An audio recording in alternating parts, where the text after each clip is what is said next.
Halo guys, kembali lagi bersama gua Nandi. Pada video kali ini, gua akan membahas salah satu film seru berjudul Whispers Behind the Wall 2013. Tidak pernah lupa, gua selalu mendoakan agar kalian dan keluarga bahagia serta sehat selalu ya. Di awal film, kita diperlihatkan seorang pria bernama Martin yang baru terbangun dari tidurnya. Diketahui, Martin ini adalah seorang mahasiswa yang akan melanjutkan pendidikannya di wilayah tersebut. Kebetulan saat itu Martin yang sedang mencari sebuah kontrakan, tiba-tiba mendengar suara dari seorang pria yang menawarkan Martin tempat tinggal. Pria yang bernama Horn ini pun kemudian membawa Martin ke sebuah kontrakan yang telah lama tidak ditempati oleh penyewanya. Tanpa alasan yang jelas, di sini Horn mengatakan kalau orang yang sebelumnya menyewa tempat itu tiba-tiba hilang pergi entah kemana. Dari barang-barang yang berdebu dan juga kotor, sepertinya si penyewa yang bernama Robert ini sudah berminggu-minggu meninggalkan kontrakannya.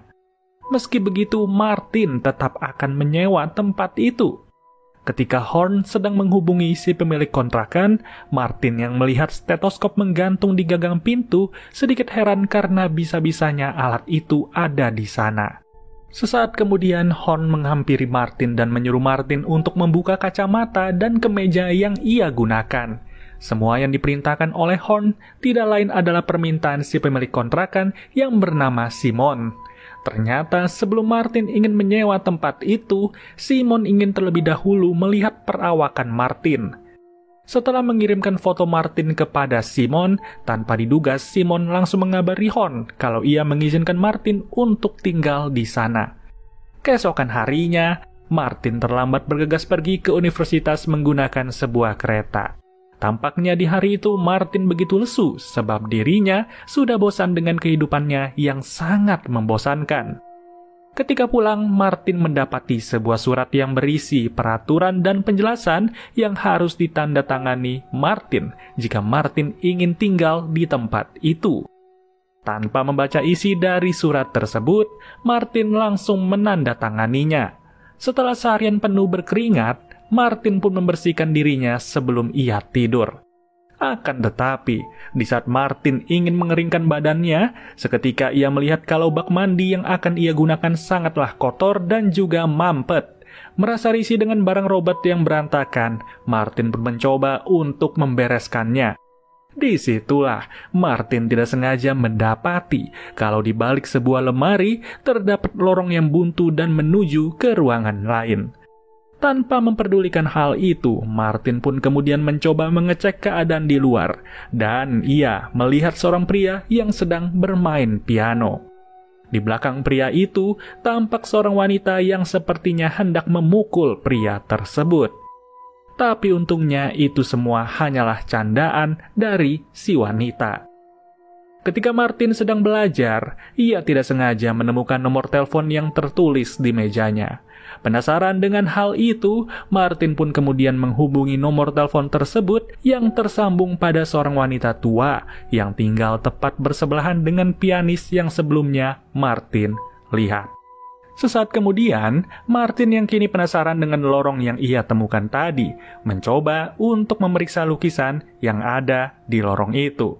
Hal itu pun membuat Martin tak sengaja menemukan sebuah lubang yang tersambung dengan ruangan di sebelahnya.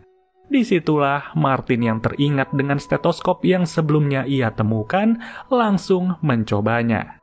Karena di lubang tersebut tidak terdengar apa-apa, Martin pun mencoba menggunakan stetoskop itu melalui lubang di kamar mandi. Dan betapa kagetnya Martin saat ia bisa mendengar suara desahan wanita yang sedang memadu kasih melalui lubang tersebut. Tidak lama kemudian, Martin dihubungi oleh Simon yang menyuruh Martin menyerahkan surat kontraknya. Ternyata, suara desahan yang didengar Martin sebelumnya adalah suara desahan Simon yang tinggal tepat bersebelahan dengan Martin. Dari raut wajah Simon, tampaknya wanita itu menyukai Martin. Dan tanpa perlu basa-basi, Simon langsung mencium Martin serta mengajaknya untuk memadu kasih. Setelah puas berpacu dengan kehangatan, tiba-tiba pacar Simon datang ke tempat itu yang membuat Simon langsung menyuruh Martin untuk memakai pakaiannya. Untungnya, keberadaan Martin tidak dicurigai oleh pacar Simon yang bernama Sebastian. Keesokan harinya, ketika Martin mencoba untuk mendengar kembali desahan dari Simon, Martin tidak sengaja menemukan sebuah buku harian milik Robert sebelumnya dengan pakaian dalam milik Simon yang terdapat di sampingnya. Dalam buku harian itu, Martin mendapati kalau Robert tergila-gila dengan sosok Simon. Tapi di sana Martin juga melihat beberapa robekan kertas yang sepertinya sengaja Robert buang. Setelah itu, Martin yang penasaran dengan sosok wanita tua yang bersebelahan dengan Sebastian memutuskan untuk menghubunginya lagi. Dalam panggilan tersebut, Martin berpura-pura sebagai Robert yang menanyakan kabar dari wanita tua yang bernama Skafrat ini. Skafrat, yang belum menyadari kalau Martin bukanlah Robert, menyuruh Martin untuk datang ke kediamannya. Tampaknya Skafrat belum bertemu dengan Robert karena ketika Martin datang, Skafrat masih menganggap kalau Martin adalah Robert, orang yang selalu curhat berkeluh kesah dengan dirinya. Dari perkataan Skafrat, Martin mengetahui bahwa Skafrat menganut kepercayaan yang begitu kuat dan peka terhadap makhluk gaib. Martin yang tidak mau dirinya terjerumus dan terlalu dekat dengan wanita itu pun memutuskan untuk pergi dari tempat tersebut.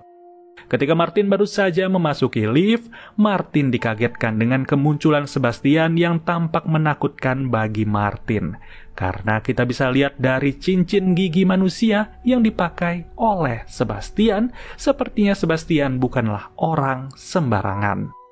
Beberapa waktu kemudian, Martin memutuskan untuk pergi ke supermarket membeli alat penyedot karet dan beberapa bahan makanan yang sebagiannya akan ia berikan pada Skafrat. Karena Martin berniat untuk menggali informasi lebih dalam tentang hubungan Robert dan Skafrat. Tanpa diduga, di tempat tersebut Martin bertemu dengan Simone yang juga sedang berbelanja di sana. Melihat sosok Martin, Simon yang kini jatuh cinta dengan pria itu mengajak Martin untuk kembali datang ke kediamannya. Singkat cerita, saat Martin sedang berkomunikasi dengan orang tuanya, Martin melihat Simon yang sedang bertengkar dengan Sebastian. Tidak lama dari itu, Simon yang sakit hati pun memutuskan untuk menghampiri Martin dan memberi Martin setetes narkoboy racikannya yang langsung mereka minum bersama-sama. Ternyata efek dari narkoboy itu membuat mereka berdua seperti berpetualang ke alam lain dengan penuh kehangatan serta kebahagiaan. Kemudian saat tersadar, Martin mendapati kalau Simon sudah tidak ada di sampingnya. Saat Martin mengecek keluar jendela, ia melihat sosok Sebastian yang sedang menatap ke arahnya. 2 hari kemudian, Martin yang sedang membersihkan badannya dikagetkan dengan bayangan yang melintas tepat di sampingnya. Saat Martin akan menyerang orang itu, ternyata sosok tersebut adalah Horn yang ingin menyampaikan bahwa Martin mendapat kiriman paket dari kedua orang tuanya. Siang harinya, terlihat Martin yang kini sudah berada di kediaman Skafrat untuk memberi wanita itu kue yang langsung mereka makan bersama-sama. Disitulah Skafrat mulai curiga terhadap Robert yang ada di hadapannya. Di mana Robert yang seharusnya sangat menyukai vodka, kini malah seperti orang yang baru meminum vodka dan tidak menghabiskan minumannya. 4 jam kemudian, Martin yang bete mencoba untuk mengirim pesan melalui sela-sela kamarnya pada Simon, berniat mengajak wanita itu untuk pergi keluar. Tidak lama kemudian, Martin yang mendapat ajakan dari Simon untuk menari, bergegas pergi ke ruangannya. Akan tetapi, alangkah terkejutnya Martin melihat kalau Sebastian sudah ada di tempat itu. Pada kesempatan itulah, Sebastian menyadari bahwa Martin menyukai Simon. Oleh karena itu, Sebastian yang baru saja putus dengan Simon menyuruh Martin agar tidak terlalu dekat dengan wanita itu. Saat Martin akan diusir oleh Sebastian, tiba-tiba Simon sudah ada di depan pintu dan menyuruh mereka berdua untuk makan malam bersama. Awalnya semua berjalan dengan baik-baik saja, tapi tidak lama kemudian Martin mengatakan sebuah perkataan yang membuat situasi menjadi canggung. Tidak lain perkataan tersebut adalah tentang Robert yang diceritakan oleh Simon pernah tidur dengannya. Agar Sebastian kembali tersenyum, Simon pun membujuk pria itu untuk mau berdansa dengannya. Karena Sebastian tidak mau, Simon menghampiri Martin dan mengajak pria itu untuk berdansa. Perbuatan mereka itu pun tentu semakin membuat Sebastian emosi. Keesokan harinya, saat Martin mencoba untuk memperbaiki bak mandinya yang mampet, Martin mendapati sobekan kertas buku harian Robert yang berisi tentang Horn dan juga Simon yang sedang melakukan sebuah rencana. Penasaran dengan tulisan tersebut, Martin yang mendengar suara bel pintu berbunyi, sengaja tidak membukakan pintu itu dan mengikuti Horn yang pergi secara diam-diam. Dari balik lubang kecil, Martin melihat dan mendengar percakapan antara Horn dan juga Simon. Percakapan mereka itu pun tentu membuat Martin terkejut, karena sepertinya dugaan Robert tentang mereka berdua yang sedang merancang sebuah rencana besar itu benar. Oleh karena itu, Martin yang ingin mencari tahu apa yang sebenarnya terjadi, segera mendatangi kediaman Skafrat untuk menanyakan tentang Simon dan juga Horn. Skafrat yang tahu kalau Martin bukanlah Robert pun tentu mengusir Martin saat itu juga. Sesaat kemudian, Martin dihampiri oleh Sebastian yang emosi dan menanyakan apakah Martin sudah pernah tidur dengan Simon. Merasa dirinya terancam, Martin yang ketakutan pun terpaksa jujur dan mengatakan kalau ia sangat mencintai Simon dan sudah beberapa kali tidur dengan wanita itu. Mendapat fakta tersebut, Sebastian semakin marah dan berniat akan memberi pelajaran pada Simon. Beberapa waktu kemudian, Martin yang dihampiri oleh Simon tentu tidak mengizinkan wanita itu untuk masuk, karena Martin sudah menyadari ada sesuatu yang disembunyikan oleh Simon. Dan malam harinya, Martin mendengar suara pertengkaran antara Sebastian dan juga Simon di kediamannya.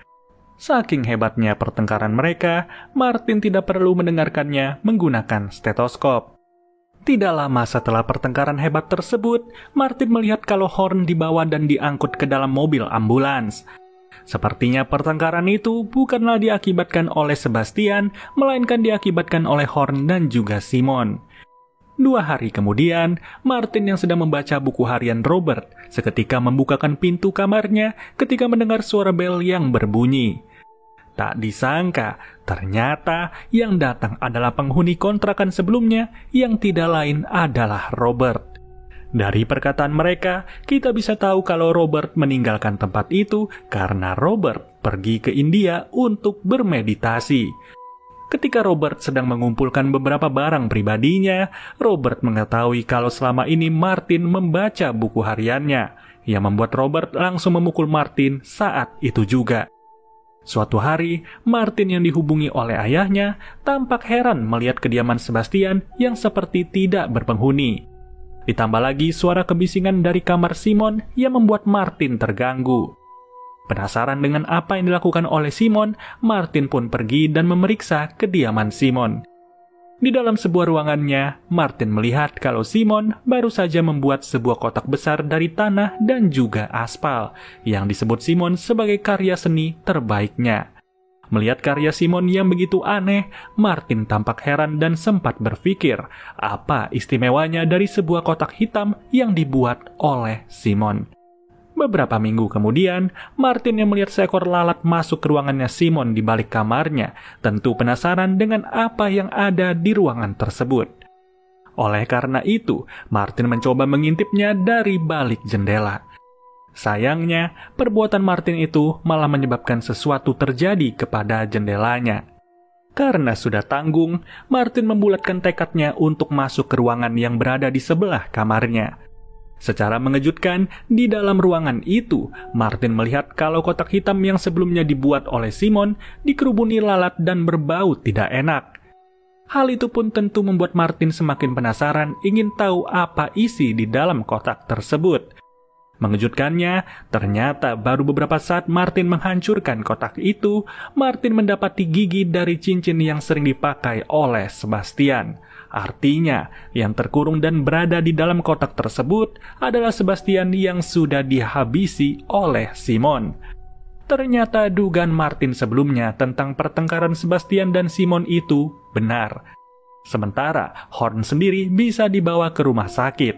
Itu pun hanya karena penyakit Horn saja yang sudah parah. Sekembalinya ke kamar, Martin yang berniat kabur dari tempat itu tiba-tiba syok saat mengetahui bahwa pintunya terkunci dari luar dan kunci kamarnya telah hilang entah kemana. Tidak lama kemudian, Martin mendengar suara teriakan dari Simon yang menyadari bahwa Martin sudah tahu apa yang sebenarnya ia lakukan. Hal itu pun membuat Simon marah besar dan menghancurkan tembok pembatas yang tersambung ke kamar Martin. Ketika situasi sudah mulai tenang, Martin memutuskan untuk masuk ke kediaman Simon dan berniat memeriksa keadaan Simon. Tetapi saat Martin akan pergi dari tempat itu, pintu kamar Simon tiba-tiba terkunci, yang mengharuskan Martin menghadapi Simon yang kini memegang sebuah pisau. Beruntung, Martin bisa sejenak meredahkan amarah Simon untuk mau meletakkan pisaunya. Saat ada kesempatan yang tiba, Martin mencoba untuk memeluk Simon dan berniat agar bisa mengambil kunci yang berada di sampingnya. Tapi sayangnya, sepertinya aksi Martin itu diketahui oleh Simon yang langsung menikamnya. Hingga terjadilah perkelahian hebat di antara mereka berdua. Setelah sekian lama bersusah payah, pada akhirnya Martin berhasil menghabisi Simon. Meski begitu, di balik lubuk hati Martin yang paling dalam, Martin sangat mencintai dan menyayangi Simon. Di akhir film, Martin dihampiri oleh kedua orang tuanya yang berniat untuk menjenguk putra mereka. Betapa kagetnya ayah dan ibu Martin ketika melihat bahwa anaknya terbaring lemas dengan cucuran darah di sekujur badannya.